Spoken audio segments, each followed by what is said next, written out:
as a family and as Amacor, we started 1989 as a single proprietorship under the name of my husband, Jose Mari Fernandez.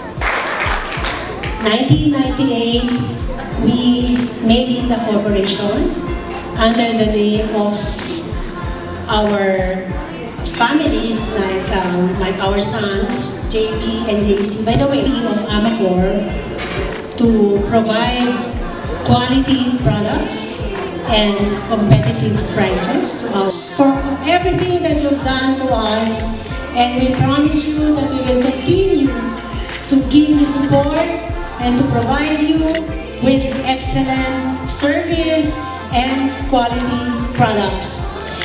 Thank you very much, and Merry Christmas to everyone.